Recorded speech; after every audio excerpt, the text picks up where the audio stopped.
Hello. We're making Hainanese chicken rice today.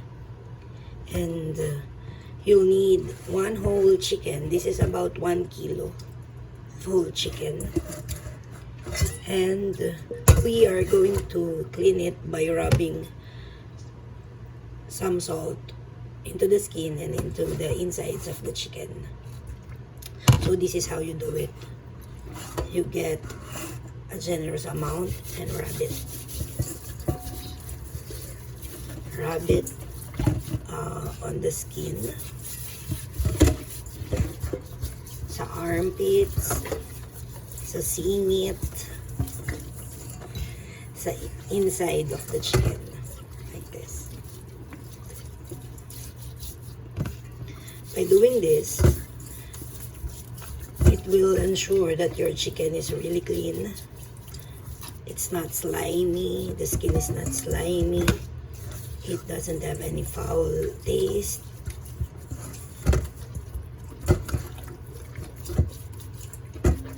And it will ensure that you'll get a very delicious Hainanese chicken meal. So you have to massage it. Massage your chicken. It deserves a spa.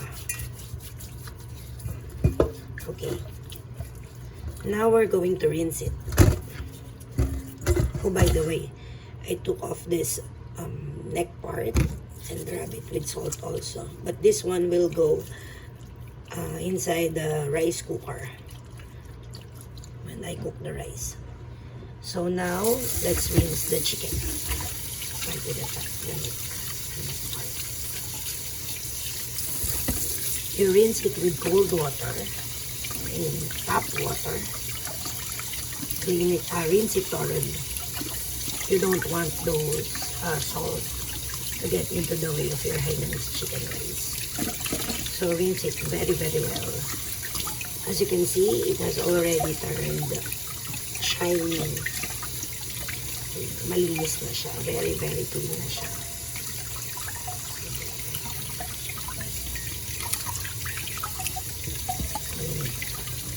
Clean it, clean it, clean it. Rinse it. This Hainanese chicken rice is one of our favorites. As in, favorite namin siya. When I do this, since hindi ako masyadong mahilig sa breast part of the chicken, I do it with just leg and thigh. Same procedure. If you wish to have just leg and thigh or just breast, you'll do the same procedure.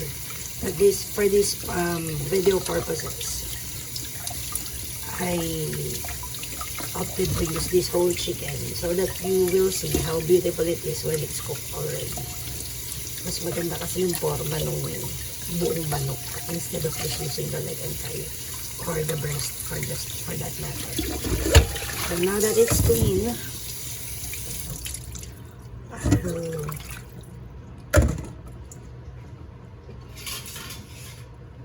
I'll put it on top of the strainer. So that I'll let some water to drip down the chicken. I'll be back for the next step. For the next step, you have to boil some water. This is maybe about 5 or 6 cups of water. And then you bring it to a boil. Hold on. I'm gonna put the camera here. There. And then we are going to put the chicken inside the pot.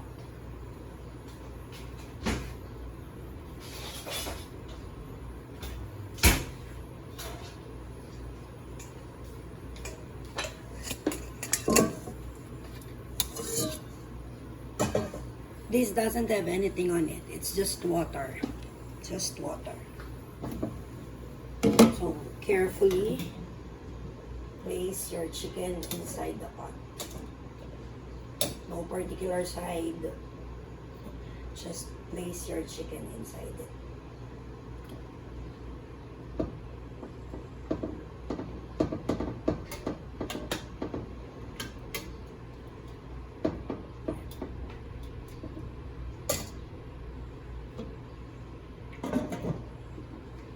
Now set your timer to 5 minutes. At exactly 5 minutes, we are going to take out the chicken from the pot and we are going to rinse it again. The next part is the most important part of your Hainanese chicken rice recipe.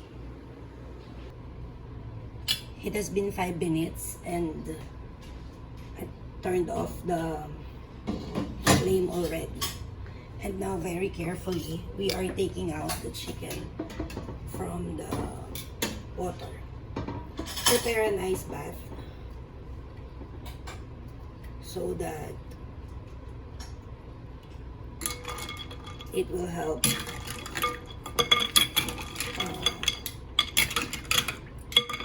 stop the cooking of the chicken.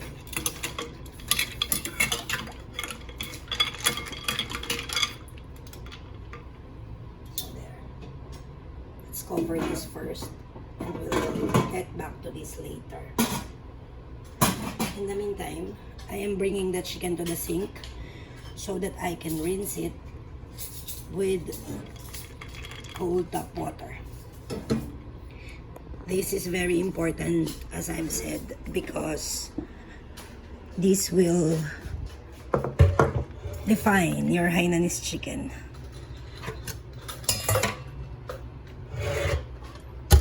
So there.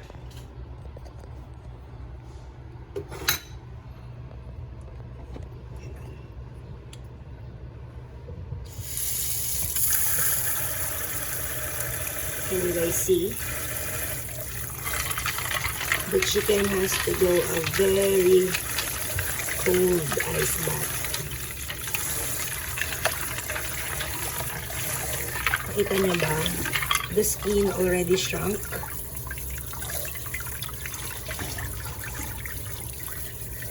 It's gonna become a very good Hainanese chicken as well. So this step is very, very important.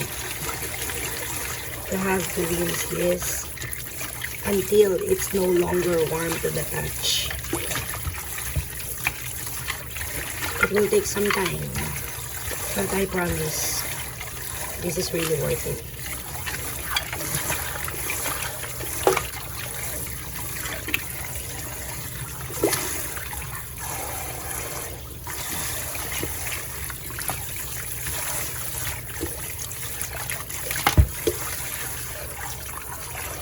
This is very, very important because it's the time that the skin has already shrunk.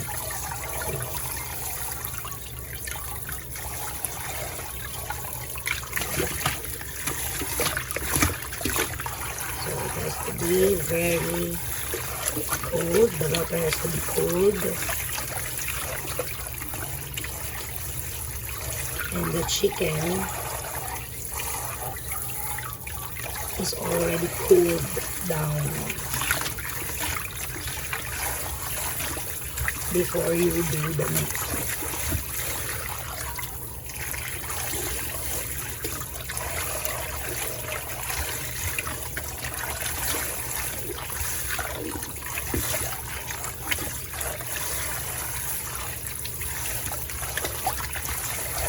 This takes about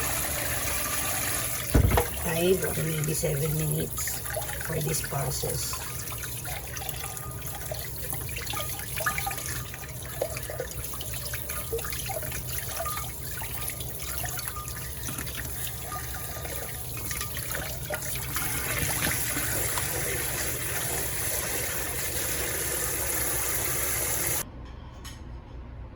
It's time to put back the chicken into the pot.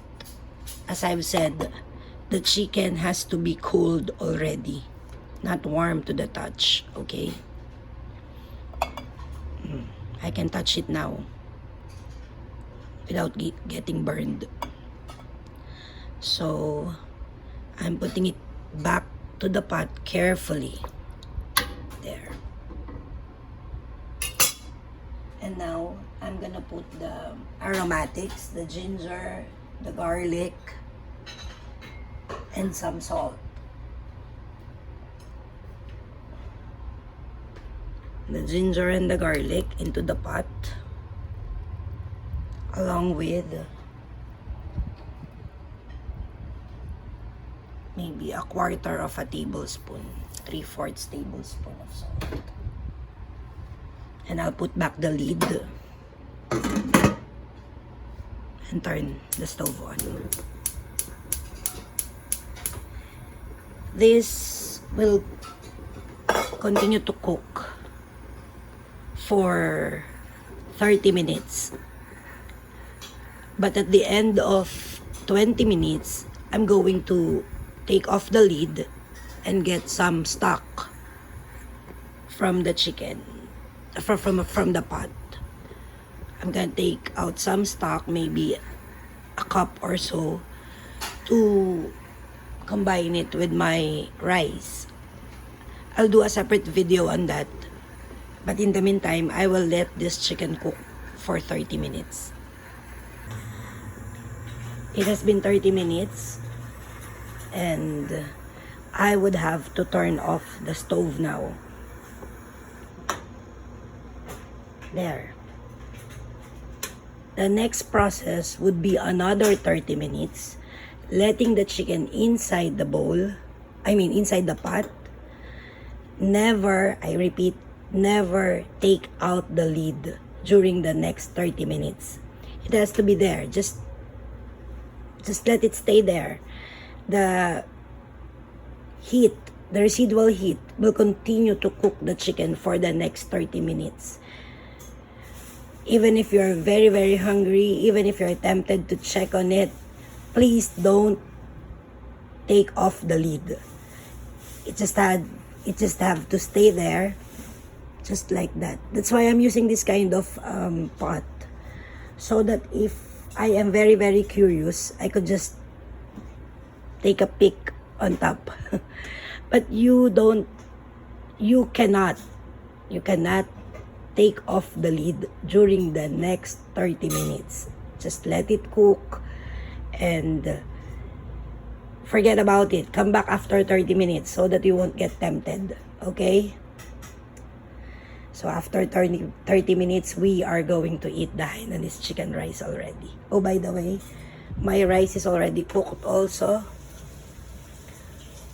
It's just staying there for another few minutes, and then I'm going to get a fork and do that thing. I don't know how it's called.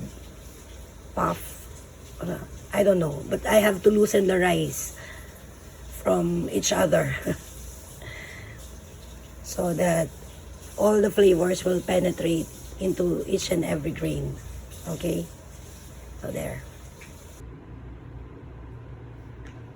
Now it's 30 minutes already. The chicken is ready. I am going to take it out. I survived 30 minutes without lifting the lid. There.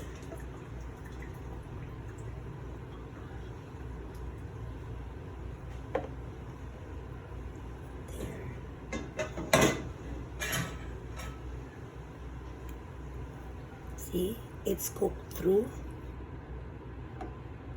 And now I just have to cut it. I can cut through the bones because it's very soft. Very soft, moist, and juicy. Since this is just 1 kilo of chicken, it's very, very soft. Really.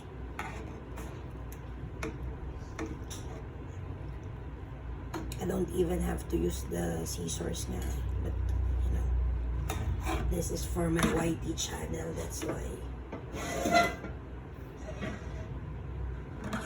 have to do it step by step. See, it's really, really, really, really soft. I can't even lift it anymore. No, just kidding.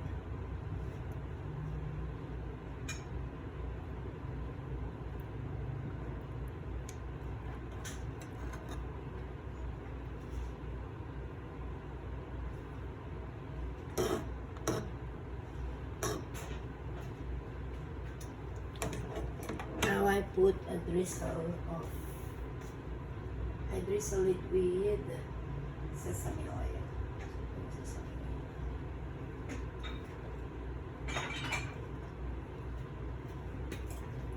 Just a little goes a long way.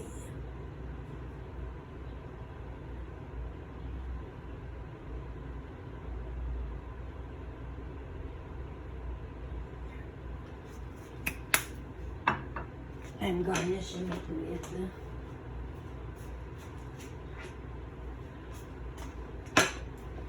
this spring onions, just for the presentation, and it adds a little flavor. The olive oil and the spring onions and the salt adds flavor to your Hainanese chicken rice.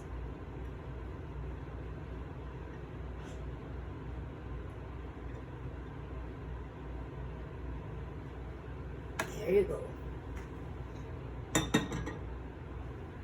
And you know, this soup, this stock, will be used as our soup for lunch, because this is very flavorful.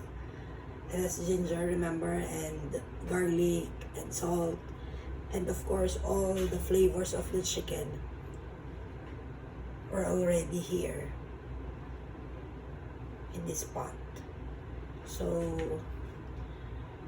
I'm gonna turn off the camera again and set up the table, and I'll show you how appetizing this looks when put all together. Bye!